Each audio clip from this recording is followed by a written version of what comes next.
하나님께서 오늘 우리에게 주시는 말씀은 사도행전 8장 1절에서 8절까지의 말씀입니다. 신약성경 199면에 있는 사도행전 8장 1절에서 8절까지의 말씀을 저와 여러분이 한 절씩 교독하시고 마지막 8절은 함께 합독하여 보도록 하겠습니다. 사울은 그가 죽임당함을 마땅히 여기더라. 그날에 예루살렘에 있는 교회에 큰 박해가 있어 사도 외에는 다 유대와 사마리아 모든 땅으로 흩어지니라.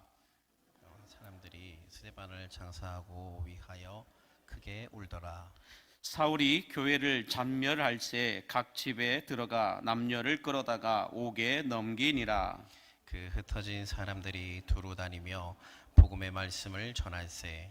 빌립이 사마리아 성에 내려가 그리스도를 백성에게 전파하니 무리가 빌립의 말도 듣고 행하는 표적도 보고 한 마음으로 그가 하는 말을 따르더라. 많은 사람에게 붙었던 더러운 귀신들이 크게 소리를 지르며 나가고 또 많은 중풍병자와 못 걷는 사람이 나으니 그 성에 큰 기쁨이 있더라. 아멘. 하나님의 말씀입니다. 할렐루야. 함께 따라하겠습니다. 예수를 알고 예수를 알리라. 예수를 알고 예수를 알리라. 여러분, 우리 광림교회는 남들이 생각하는 것보다 훨씬 더 괜찮은 교회임을 믿으시기 바랍니다. 여러분이 생각하는 것보다 훨씬 더 좋은 교회임을 믿으시기 바랍니다. 뿐만 아니라 여러분들도, 이 금요일에 나와 기도하는 여러분들도 남들이 생각하고 남들이 말하는 것보다 여러분들은 훨씬 더 괜찮은 분들임을 믿으시기 바랍니다. 뿐만 아니라 여러분이 자기 자신을 스스로 생각하는 것보다 더 좋으신 분들임을 믿으신다면 아멘 하시기 바랍니다. 옆에 분에게 이렇게 인사해 주시겠습니다. 당신은 남들이 말하는 것보다 훨씬 더 괜찮은 분입니다 라고 인사해 주세요.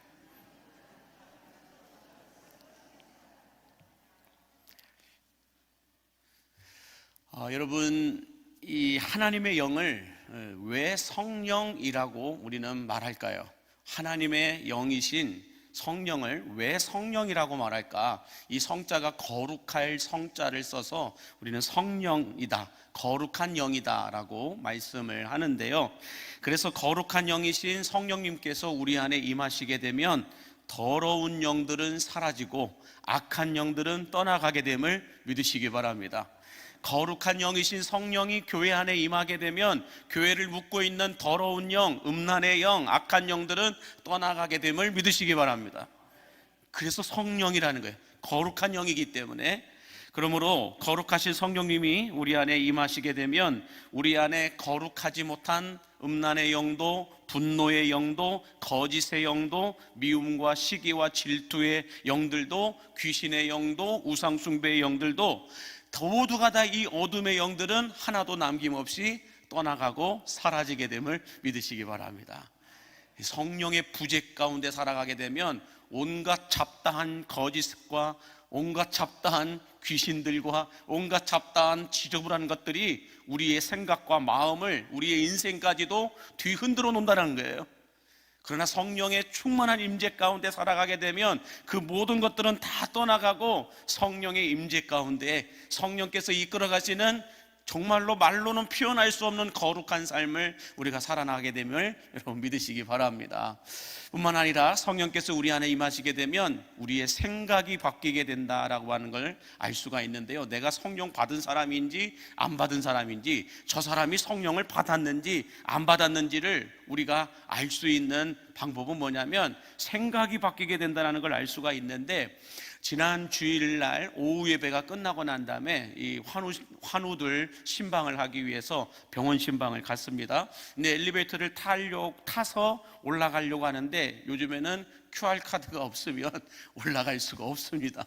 그래서 아무도 못 올라가고 교역자들과 그냥 멍하니 서 있다가 누군가가 QR카드를 갖고 있는 사람이 있으면은 그분을 따라서 번호를 눌러서 층으로 올라가려고 생각했는데 아무도 없는 거예요. 주일날 오후이다 보니까 아무도 없는 거예요. 그런데 마침 그때 어떤 한 분이 팔에 기부스를 하신 분이 이제 우리들의 사정을 보았는지 어떻는지 모르겠지만 엘리베이터를 타려고 딱 엘리베이터 앞으로 오시는 겁니다.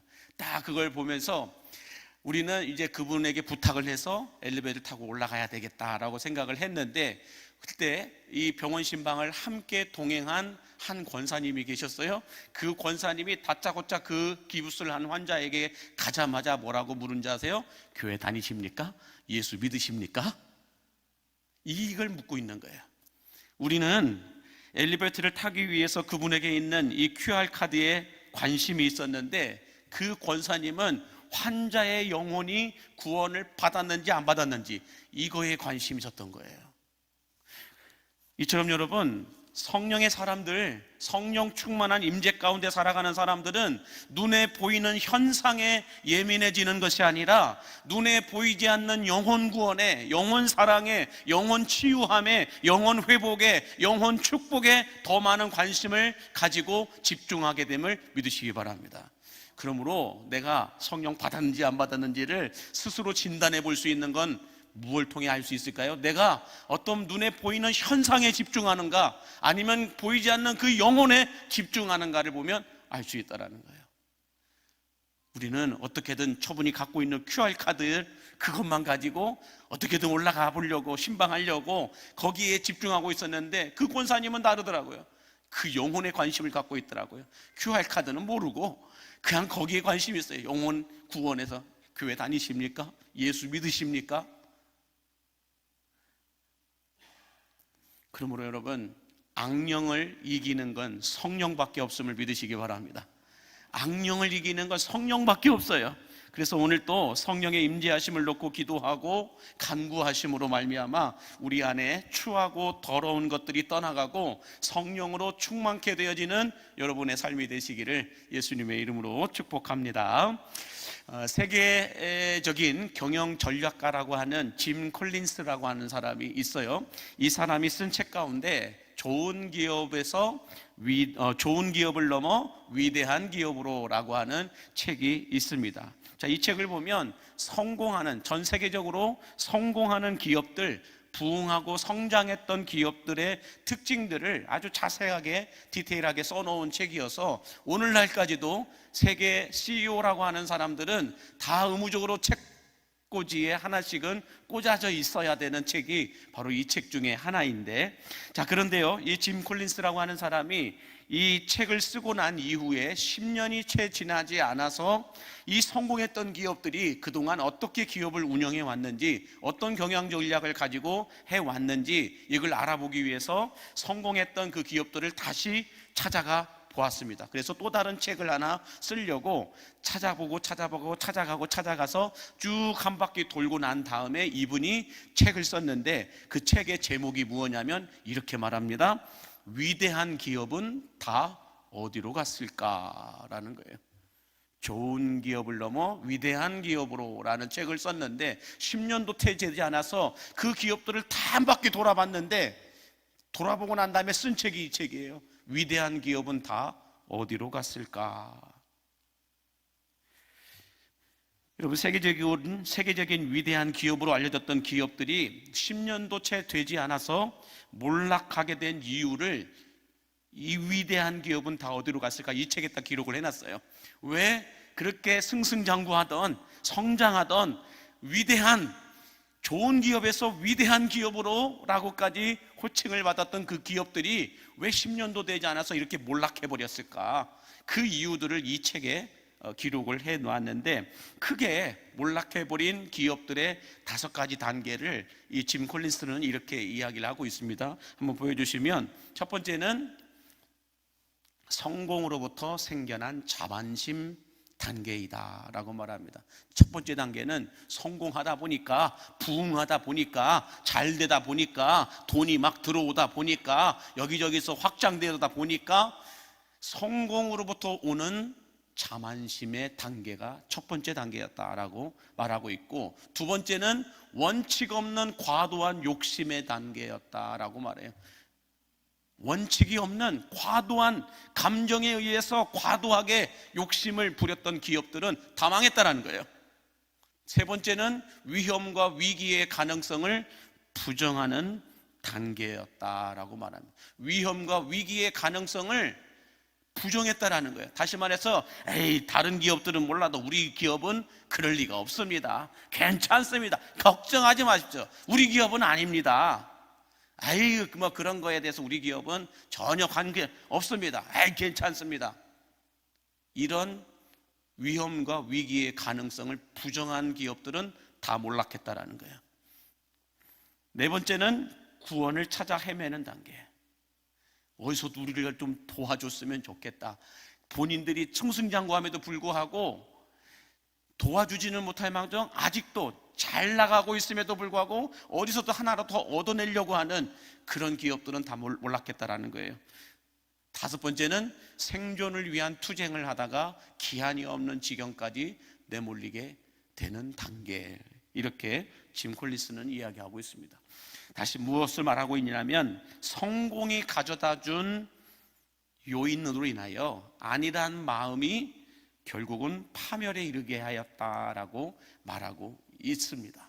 성공이 가져다 준 안일한 마음 때문에 나는 이래도 되는 사람이야 라고 하는 그 마음이, 우리 기업은 이 정도 해도 괜찮은 기업이야 라고 하는 그 마음들이 기업을 몰락하게 만들었다라고 짐 콜린스는 말합니다. 그러면서 짐 콜린스는 마지막으로 이런 말을 하나 더 남겨요. 아주 그 책 마지막에 이렇게 씁니다. 뭐라고 쓰냐면 파멸과 몰락은 생각보다 조용히 빠르게 찾아온다라고 말합니다. 여러분, 이 짐 콜린스의 이 원리는 기업뿐만 아니라 교회에도 어디에도 우리 개인의 신앙에도 다 적용해 볼 수 있는 원리라고 말해도 틀리지 않을 겁니다. 네, 우리들의 신앙에도 적용해 볼 수 있고, 우리 교회 안에도 적용해 볼 수 있고, 우리 가정에도 적용해 볼 수 있고, 우리 기업에도 적용해 볼 수 있다는 거예요. 자, 여러분, 사도행전에 큰 축을 이루는 두 개의 교회가 있습니다. 어떤 교회일까요? 우리가 초대교회라고 말하는 예루살렘 교회가 있고, 두 번째는 안디옥 교회가 있습니다. 이 예루살렘 교회와 안디옥 교회 두 교회를 비교해서 한번 보면, 표를 한번 보여주실까요? 보면은 예루살렘 교회가 내부 지향적인 교회였다고 한다면 안디옥 교회는 외부 지향적인 교회였다라고 말하고 있습니다. 그래서 이 예루살렘 교회는 유대인들에게만 집중했어요. 유대인들에게만 집중했는 반면에 안디옥 교회 성도들은 이방인들에게 집중했다라고 말합니다. 그러다 보니 복음을, 예루살렘 교회는 예루살렘 성 안에서만 복음을 전했는데 이 안디옥 교회는 땅 끝까지 복음을 증거하는 모습을 보여주고 있는 겁니다. 자, 여러분들 이 두 개의 교회를 놓고 봤을 때 우리는 예루살렘 교회일까요? 안디옥 교회일까요? 우리는 예루살렘 교회 같은 성도일까요? 나는 안디옥 교회 같은 성도일까요? 한번 생각을 해보셨으면 좋겠습니다. 나는, 우리 교회는 우리끼리만 즐겁고 행복한, 외부적으로는 뭐 어떻게 되든 말든 내부 지향적인 교회이냐? 그래서 우리 믿는 사람들에게만 집중하고 있는 교회이냐? 그래서 복음을 우리 교회 안에서만 전하고 있느냐? 아니면 안디옥 교회처럼 외부 지향적인 교회이냐? 그래서 이 예루살렘만이 아닌 온 유대와 사마리아와 땅 끝까지 가서 복음을 전하는 교회이냐 아니냐, 이걸 분명하게 우리는 분별할 수 있어야 한다라는 것입니다. 자, 그렇다면 오늘 본문의 말씀은 스데반 집사가 7장에서 돌에 맞아 순교를 당합니다. 자, 스데반 집사의 순교로 인해서 초대교회 안에 큰 박해가 일어나게 되면서 사도들 외에는 모두 다 유대와 사마리아와 땅끝으로 다 흩어지게 되었다라고 말씀하는데, 오늘 본문 1절 말씀을 다시 한번 보겠습니다. 1절 시작. 사울은 그가 죽임당함을 마땅히 여기더라. 그날에 예루살렘에 있는 교회에 큰 박해가 있어 사도 외에는 다 유대와 사마리아 모든 땅으로 흩어지니라 라고 말씀합니다. 말씀해 보면 사도들 외에는 다 유대와 사마리아 모든 땅끝으로 흩어졌다라고 말합니다. 사울은 그가 죽임당함을, 그가 누구예요? 스데반 집사가. 그리고 스데반 집사가 죽은 그날에 예루살렘에 있는 모든 교회에 큰 박해가 임하게 되면서 다 흩어졌다라는 거예요, 사도들 외에는. 자, 이 말씀에 여러분 비밀이 숨겨져 있는데, 여러분 예수님이 승천하시면서 말씀하셨던 가장 중요한 말씀이 뭘까요? 이 사도행전의 한 획을 긋는 사도행전의 핵심 구절이라고 말할 수 있는 건 사도행전 1장 8절에 있는 말씀이에요. 오직 성령이 너희에게 임하시면 너희가 권능을 받고 예루살렘과 온 유대와 사마리아와 땅끝까지 이르러 내 증인이 되리라 하시니라 라고 말씀하죠. 자, 이 말씀대로 본다고 한다면 예루살렘과 온 유대와 사마리아와 땅끝까지 이르러 너희는 가서 내 증인이 되라 라고 예수님은 흩어져야 된다라고 말씀하셨어요. 너희는 예루살렘 성에서만 머물러 있는 것이 아니라 온 예루살렘과 온 유대와 사마리아와 땅끝까지 흩어져야 된다라고 말하고 있어요. 가야 된다라는 거예요. 내부지향적이 아니라 외부지향적이 된다라는 거예요. 예루살렘이 아니라 땅끝까지 가야 된다라고 말씀하고 있어요. 그런데 오순절 성령 강림 사건 이후 여러분 어떤 일이 일어났어요? 초대교회 안에 정말 초대형 메가처치 교회가 돼버리죠. 초대형 부흥이 일어나게 되면서 메가처치 교회가 돼요. 그래서 하루에 3,000명씩 5,000명씩 회개하며 주께로 돌아오는 역사가 일어나게 되었습니다. 이 3,000명 5,000명이 회개하면서 성도들이 초대교회 안으로 몰려오는 기적이 일어나게 되면서 이 사도들도 그렇고 120명의 성도들도 마찬가지이고 땅끝까지 가야 된다는 생각을 다 잃어버렸어요. 땅끝까지는 무슨 땅끝까지예요? 이 지역사회에 죽어가는 영혼들, 뭐 그런 걸 볼 시간이 어디 있어요? 우리 교회 지금 현재 들어와 있는 사람들만 해도 차고 넘치는데 10,000명이 넘는 성도들이 있고 10,000명이 넘는 성도들 가운데 그들이 내는 헌금으로도 재정적으로도 넉넉한데 더 다른 거 생각할 계약이 없어요. 그래서 내부적으로 뭘 할까 여기에만 관심이 많은 거예요. 예수님이 말씀하신 땅끝까지 가서 내 증인이 되어야 된다는 말씀은 하나도 기억이 없어요.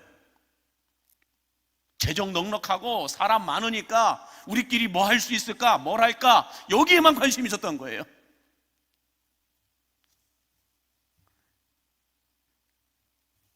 그러다 보니 내부적인 활동에만 집중하였지 외부적인 복음을 전하는 데에서는 집중하지 않았어요.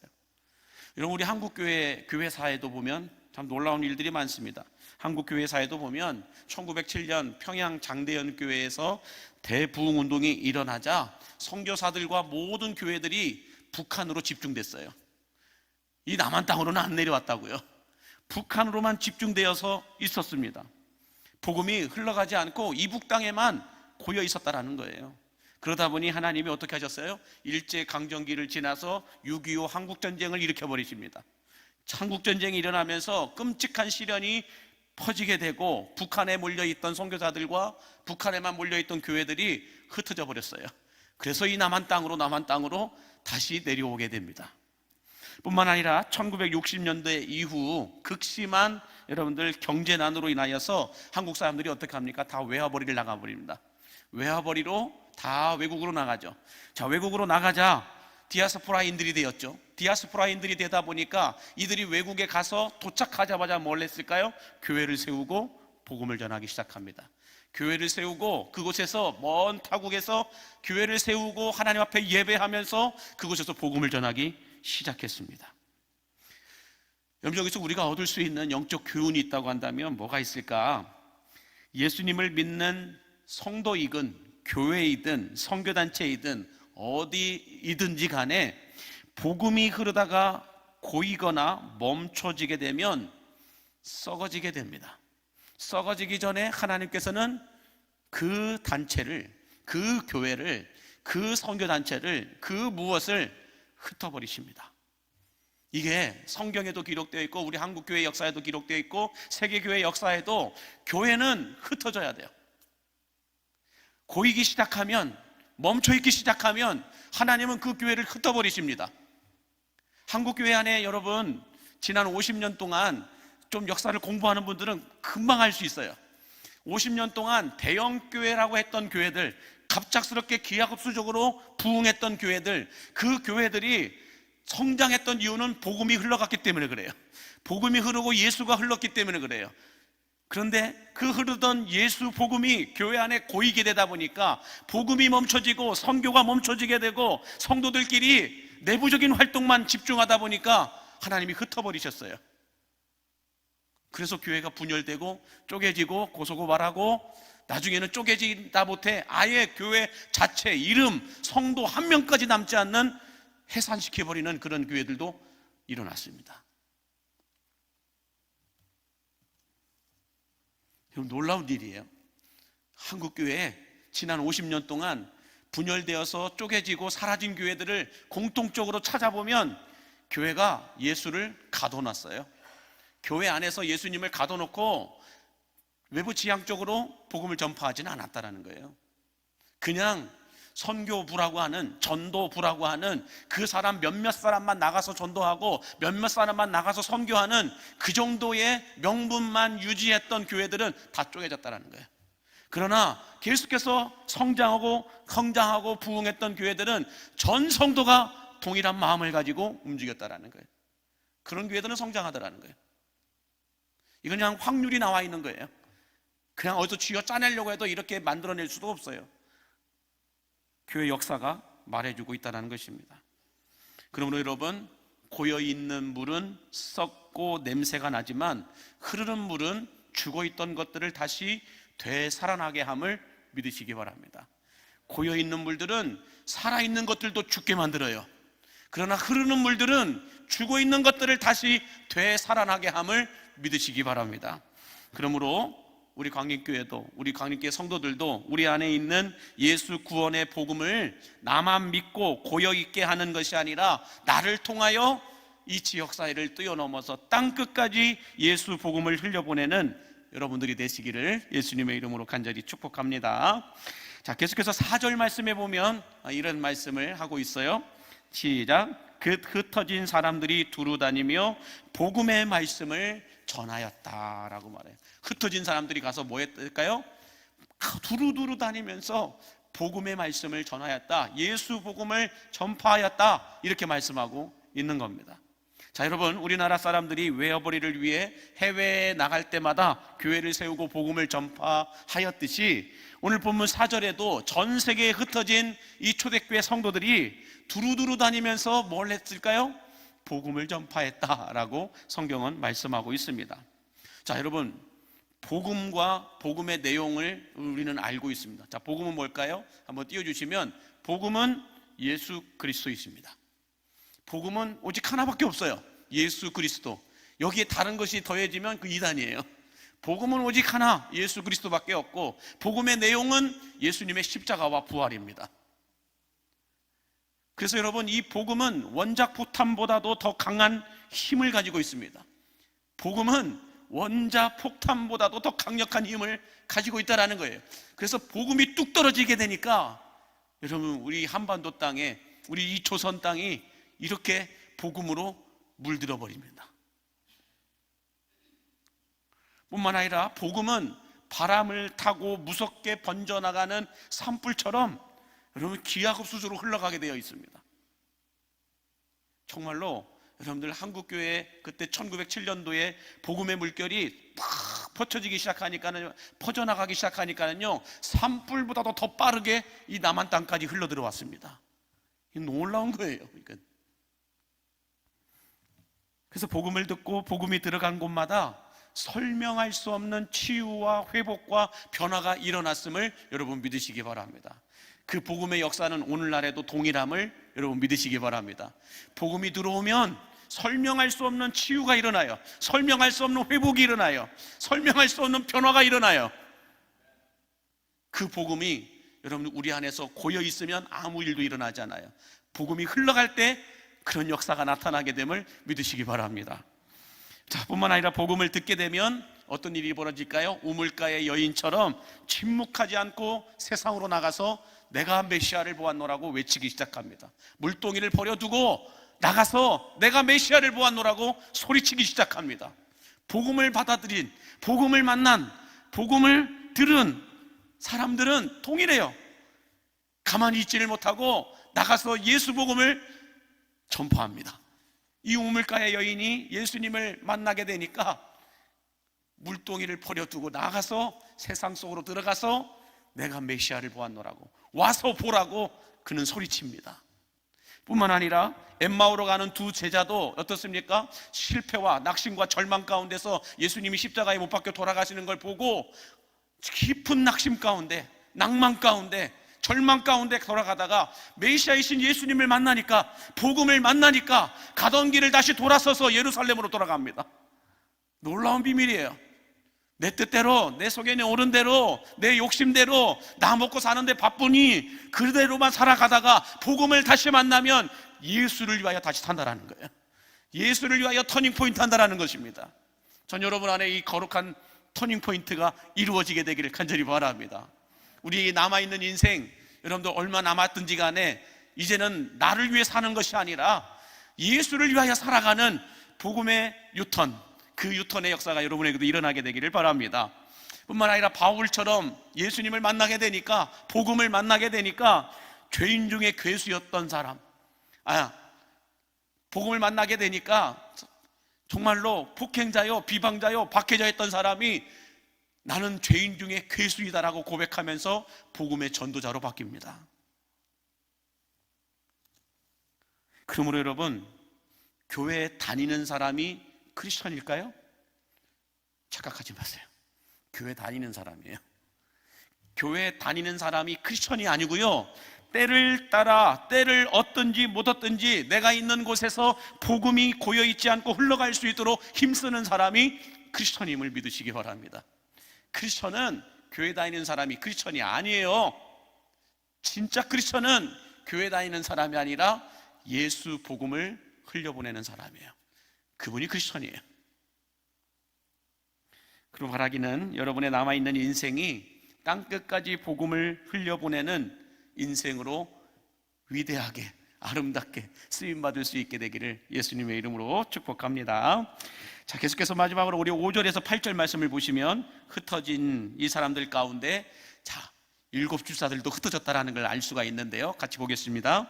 빌립이 사마리아 성에 내려가 그리스도를 백성에게 전파하니 무리가 빌립의 말도 듣고 행하는 표적도 보고 한 마음으로 그가 하는 말을 따르더라. 많은 사람에게 붙었던 더러운 귀신들이 크게 소리를 지르며 나가고 또 많은 중풍병자와 못 걷는 사람이 나으니 그 성에 큰 기쁨이 있더라 라고 말씀합니다. 자, 여러분, 일곱 집사들 가운데 첫 번째 순교자가 스데반 집사죠. 스데반 집사가 순교를 당하고 난 이후 이 교회 안에, 초대교회 안에 핍박이 가해지자 다 흩어졌는데, 그때 흩어졌던 사람들 가운데 일곱 집사들도 흩어졌다라고 하는 걸 알 수가 있죠. 사도들 외에는 다 흩어졌다라고 말씀드렸으니까. 자, 그러자 스데반 집사 다음에 빌립이라고 하는 집사도 흩어졌는데 어디로 갔느냐? 예루살렘, 이스라엘 땅 밑에 사마리아로 내려가게 됩니다. 사마리아 성으로 내려가서 거기에서 이 빌립 집사가 복음을 전합니다. 이 빌립 집사도 스데반 집사처럼 지혜와 성령이 충만했던 사람이었던 것 같아요. 그러다 보니 이 빌립 집사가 말씀을 전하자, 복음을 전하자 어떤 일들이 일어났습니까? 영적 권위와 권세가 나타났다라고 하는 걸 알 수가 있습니다. 사람들이, 이 사마리아 성에 살고 있었던 사마리아 사람들이 빌립의 말과 행하는 표적을 보면서 빌립의 말대로 따랐다, 이렇게 성경은 말씀하고 있습니다. 자, 여러분, 사마리아 성 사람들이 빌립에게서 들은 복음은 그냥 남들이 보기엔 일반적인 설교, 일반적인 대화처럼 느껴질 수도 있습니다. 그러나 실제적으로는 일반적인 설교가 아니라 누구든지 예수 그리스도를 믿으면 구원을 받게 될 것이다 라고 하는 하나님의 음성이었음을 믿으시기 바랍니다. 오늘날에도 여러분 똑같아요. 목사가 설교할 때 설교로만 들리는 분이 있어요. 그러나 하나님의 음성으로 들리는 사람들이 있다는 거예요. 설교로만 듣는 사람이 있는 반면에 하나님의 메시지로 듣는 사람들에게는 이런 기적이 일어난다는 거예요. 어떤 기적일까요? 7절과 8절에 있는 말씀처럼. 7절과 8절 다시 한번 보겠습니다. 많은 사람에게 붙었던 더러운 귀신들이 크게 소리를 지르며 나가고 또 많은 중풍병자와 못 걷는 사람이 나으니 그 성에 큰 기쁨이 있더라.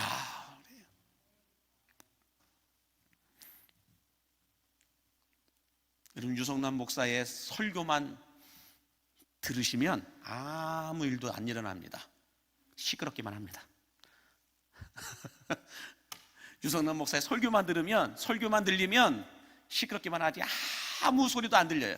아무 변화도 일어나지 않아요. 아무런 회복도 일어나지 않아요. 아무런 치유도 일어나지 않아요. 그러나 이런 중요한 거예요.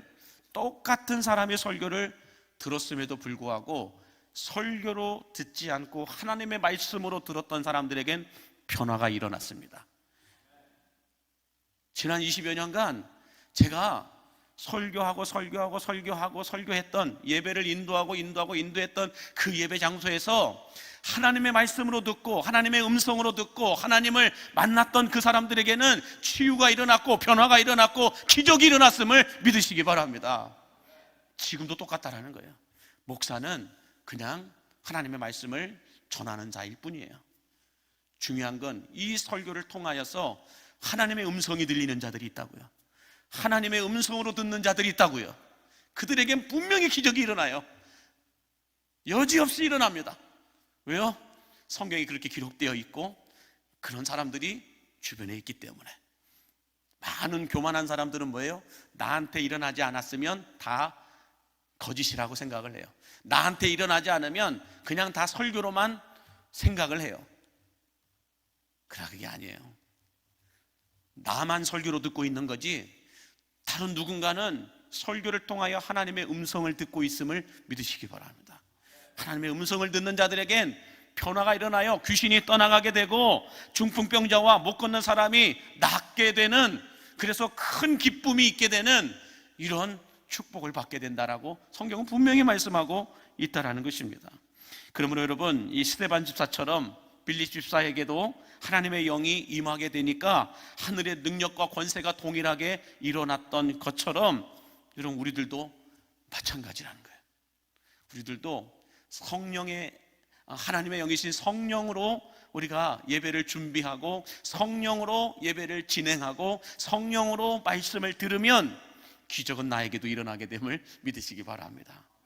자, 근데 여기서 우리가 한 가지 놓치지 말아야 될 것이 있어요. 착각하지 말아야 될 것이 있는데 뭐냐면, 성령님께서 일으키시는 기적은 아무 때나 아무에게나 일어나는 것이 아니라 공통점이 하나가 있어요. 뭐냐면 복음을 증명하기 위해 나타나는 곳에서 하나님의 기적은 일어나게 됨을 믿으시기 바랍니다. 다시 말해서 복음이신 예수 그리스도를 드러내는 곳, 예수 그리스도를 나타내는 곳, 예수 그리스도를 전파하는 곳, 그곳에서 기적은 일어난다라는 거예요. 아무 때나 일어나는 것이 아니라는 거예요. 그래서 여러분, 예수 그리스도의 이름으로 선포된 복음과 하나님의 말씀이 증명되어야 할 상황과 사람들을 위해서 기적은 일어나는 것이지, 단지 그냥 내가 원한다고 해서 일어나는 게 아니고, 단지 질병을 낫기 위해서 기적이 일어나는 것이 아니고, 내 생활의 문제가 풀리기 위해서 기적이 일어나는 건 아니라는 거예요. 쉽게 설명을 드린다면, 내게 있는 문제를 해결하기 위해서 기적을 베풀어 달라고 하면 기적은 안 일어나요. 그런데 내게 있는 이 문제를 통하여 예수 그리스도를 드러내기를 원한다라고, 복음이 전파되기를 원한다라고 기도할 때 기적은 일어나요. 내가 있는 질병, 하나님 사는데 불편하니까 이 질병을 낫게 해주십시오라고 기도할 때는 기적이 안 일어나요. 그러나 내가 이 질병 가운데 머물러 있지 않고 이 질병을 통하여 하나님이 살아계시다는 것을, 예수 그리스도의 복음을 증거하기 위해서 주여 나의 질병을 다스려 주옵소서라고 할 때 기적은 일어나요. 모든 공통점은 그거예요. 우리가 갖고 있는 모든 문제 속에서 예수 복음이 드러나려고 할 때, 예수 복음을 드러내야 할 때, 그때 기적은 일어났다라는 거예요. 뿐만 아니라 똑같은 말이에요. 하나님께서 하시는 일을 드러내려고 할 때, 하나님께서 하시고자 하는 일을 드러내려고 할 때 기적은 일어난다는 것입니다. 여러분, 요한복음 9장에 보면 어떤 내용이 있습니까? 날 때부터 소경된 사람이 있어요. 날 때부터 소경된 자를 놓고 제자들이 예수님께 묻습니다. 예수님, 이 사람이 맹인이 된 것이, 소경이 된 이유가 이 사람의 죄로 인한 겁니까? 아니면 이 사람의 부모의 죄로 인한 겁니까? 라고 묻자 예수님이 제자들에게 뭐라고 묻습니까? 뭐라고 말씀합니까? 요한복음 9장 3절과 6절과 7절에서 이렇게 말씀하세요. 시작. 예수께서 대답하시되 이 사람이나 그 부모의 죄로 인한 것이 아니라 그에게서 하나님이 하시는 일을 나타내고자 함이라. 이 말씀을 하시고 땅에 침을 뱉어 진흙을 이겨 그의 눈에 바르시고 이르시되 실로암 못에 가서 씻으라 하시니, 실로암은 번역하면 보냄을 받았다라는 뜻이라. 이에 가서 씻고 밝은 눈으로 왔더라. 중요한 거예요, 여러분. 하나님이 하시는 일을 나타내고자 하였더니 기적이 일어나서 밝은 눈으로 왔더라. 날 때부터 소경된 자예요. 한 번도 눈을 떠본 적이 없어요. 이 소경은 한 번도 이 세상을 본 적이 없어요. 한 번도 하늘을 본 적도 없고, 한 번도 하나님이 만드신 꽃과 나무와 들판, 바다 본 적이 없어요. 이 사람이 실로암 연못에 가서 눈을 씻고 밝은 눈이 되었을 때 이 소경은 여러분 어떤 느낌이었을까요? 다시 태어난 느낌이겠죠. 다시 태어난 거예요. 그러므로 하나님이 하시고자 하는 일을 나타내려고 할 때에 여러분들 그것에 우리가 쓰임을 받게 되면 기적이 일어나고, 기적만 일어날 뿐만 아니라 우리의 인생이 다시 새롭게 태어나게 됨을 여러분 믿으시기 바랍니다. 그러므로 여러분, 하나님이 여러분을 통하여, 우리 교회를 통하여 하시고자 하는 일을 하려고 할 때 그때 기적은 일어나요. 그때 질병도 낫는 거고, 재정의 물꼬도 터지는 거고, 우리 인생에 꼬여있는 문제의 실타래들도 풀어지는 거예요. 그 외에는 이런 기적이, 이런 종류의 이유가 나갈 수 없다라는 거예요. 그러므로 저는 여러분들에게서 하나님이 하시고자 하는 일들이 나타나게 되기를 간절히 바랍니다. 기도할 때도 하나님 나를 통하여 주의 뜻을 이루어 주시옵소서, 하나님 나를 통하여 주의 일을 이루어 주시옵소서, 이 기도가 터져 나와야 된다는 거예요. 주님, 내가 이제 질병에 걸려 아무것도 할 수 없는 지경에 이르렀습니다. 그럼에도 불구하고 주님, 나의 이 질병을 통하여 하나님이 하시고자 하는 일을 나타내어 주시옵소서. 그게 기도예요, 여러분. 그때 기적이 일어나는 거예요. 그래서 여러분 시편 118편 17절에 뭐라고 말씀합니까? 시작. 시편 118편 17절 시작. 내가 죽지 않고 살아서 여호와께서 하시는 일을 선포하리로다. 무슨 말씀일까요? 뒤로부터 생각을 해보면 하나님께서 하시는 일을 선포하고자 살아가는 사람들은 죽음에도 질병에도 그 무엇에도 묶이지 않고 하나님께서 행하시는 일을 선포하게 된다는 거예요. 선포란 뭘까요? 이미 이루어진 일을 나타내는 거예요. 죽음을 이기고 이미 하나님께서 나를 다시 살리신 그 일을 선포하는 거예요. 그러므로 오늘 이 밤에 여러분 욕심을 내셨으면 좋겠습니다. 거룩한 욕심을 내세요. 주님, 내가 비록 나이도 많고 질병도 많고 여러 가지 인생에 묶여있는 것들도 많이 있지만은 이러한 나를 통하여, 이런 나의 인생의 문제를 통하여 하나님이 하시고자 하는 일을 나타내어 주시옵소서. 그때 여러분 기적은 일어나는 거예요. 그게 죽음이든, 내가 죽지 않고 살아서, 그 말은 뭐예요? 죽을 병에 걸렸다라는 거예요. 죽을 상황에 놓였다라는 거죠. 그렇지만 내가 죽지 않고 살아서 여호와께서 하시는 일을 선포하리로다. 그때 기적은 일어나는 거죠. 이게 기도예요, 여러분. 이게 우리 믿는 크리스천들이 해야 될 이 시대의 기도라고 해도 틀리지 않을 겁니다. 우리는 망하지 않을 기도만 해요. 하나님이 도와주시지 않아도 안 망할 일들만 해요. 제가 그래서 젊은 전도사 때 겁도 없이 이런 설교를 했던 적이 있어요. 저의 인생의 신앙의 신조는 망할 짓만 골라서 하자. 망할 짓만 골라서 하자. 어떤 망할 짓이냐? 하나님이 도와주시지 않으면 안 되는 일들만 골라서 하자. 이게 제 전도사 때 신앙의 신조였습니다. 그랬더니 진짜 힘들게 살았어요. 많은 크리스천들이, 많은 교회들이 하나님이 일하시지 않아도, 성령님이 일하시지 않아도 안 망할 일들만 해요. 안 망할 기도만 해요. 안 망할 만큼만 일을 해요. 안 망할 일큼만 신앙생활을 해요. 그러나 하나님이 도와주시지 않으면 안 되는 인생을 살아가는, 안 되는 믿음과 신앙을 갖고 살아가는 사람들은 하나님이 도와주시지 않으면 안 되기 때문에 뭐 하는지 아세요? 금요일에 나와 기도해요. 새벽에 나와 기도한다고요. 하나님이 안 도와주셔도 괜찮습니다. 이런 분들은 신앙의 명분만 이어가요. 그냥 공예배 그때 나와서 기도해요. 그러나 하나님이 도와주시지 않으면 우리 가정은 망합니다. 우리 일터는 망합니다. 내 인생은 끝납니다. 아무것도 할 수 없습니다. 이런 분들은 어떻게 하세요?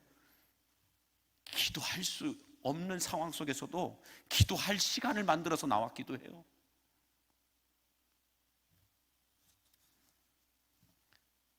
여러분, 우리 교회는 하나님이 도와주시지 않으면 안 되는 교회임을 믿으시기 바랍니다.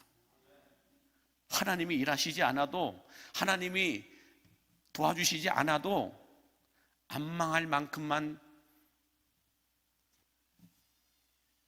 신앙생활하고 운영되어지는 교회는 역동성이 없어요. 생산성이 없어요. 하나님이 도우시지 않고 하나님이 일하시지 않는 교회, 하나님이 일하시지 않는 성도들은 역동성이 없어요. 생산성도 없고요. 더 말씀드린다면 감동도 없고 감사도 없고 감탄도 없어요. 그러나 하나님이 일하시고 하나님이 도와주시는 정말 익사이팅한 인생을 살아가는 분들은 감사한금이 날마다 더해질 수밖에 없어요. 여러분, 감사한금 명분으로 하는 거 아니에요. 체면 때문에 하는 거 아니에요. 하나님이 도와주시지 않으면 안 되는 그 절박함 가운데 살아가는 사람들이 감사한금이에요. 감사한금 내용을 쭉 보면 대부분 다 그런 분들이에요.